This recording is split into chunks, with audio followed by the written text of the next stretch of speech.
একটা দল টানা ৩ আসর ধরে চলছে দারুণ ছন্দে। চোখ ধাঁধানো ফুটবল খেলে একের পর এক বাধা পেরিয়ে সেমিফাইনালে জায়গা করে নিয়েছিল ফ্রান্স। অনেক বিশ্লেষকের কাছেই দিদিয়ের দেশমের দল ছিল স্পেনের বিপক্ষে এগিয়ে। শুধু বিশ্লেষকই নয়, ভক্ত থেকে খেলোয়াড় সবাই বলছিল শিরোপা এবার ফ্রান্সের ঘরেই যাবে।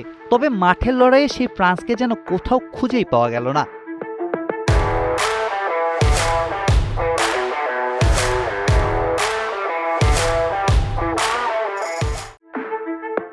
শুরু থেকে শেষ পর্যন্ত ছন্দ, গতি আর নিয়ন্ত্রণ ছিল স্পেনের দখলে। শেষ পর্যন্ত ২-০ গোলের জয়ে দুইবারের বিশ্ব চ্যাম্পিয়নদের বিদায় নিশ্চিত করে ফাইনালের টিকিট কেটে নেয় ইউরোপের শক্তিশালী দলটি। ম্যাচের ২২তম মিনিটে মিকেল ওয়াইয়ারজাবালের পেনাল্টি থেকে করা গোলেই বদলে যায় লড়াইয়ের চিত্র। পিছিয়ে পড়ার পর সমতায় ফেরার মরিয়া চেষ্টা করলেও কার্যকর কোনো পথ খুঁজে পায়নি France. Kylian Mbappe, Ousmane Dembele ও মাইকেল অলিসিকে ঘিরে যে প্রত্যাশা ছিল তা পূরণ হয়নি, বরং দ্বিতীয়ার্ধে পেদ্রো পোরোর নিখুঁত গোল ফ্রান্সের শেষ আশাটুকু নিভিয়ে দেয়। পুরো ম্যাচ জুড়ে স্পেন খেলেছে আত্মবিশ্বাসী ও আক্রমণাত্মক ফুটবল।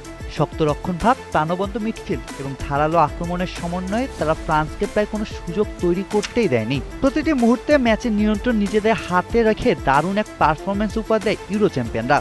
অন্যদিকে টুর্নামেন্ট জুড়ে দুর্দান্ত ছন্দে থাকা ফ্রান্সের এমন অসহায় আত্মসমর্পণ সমর্থকদের জন্য নিঃসন্দেহে বড় এক হতাশার গল্প হয়ে রইল। গতবারের রানার্স আপরা এবারও ফিরে গেল খালি হাতে।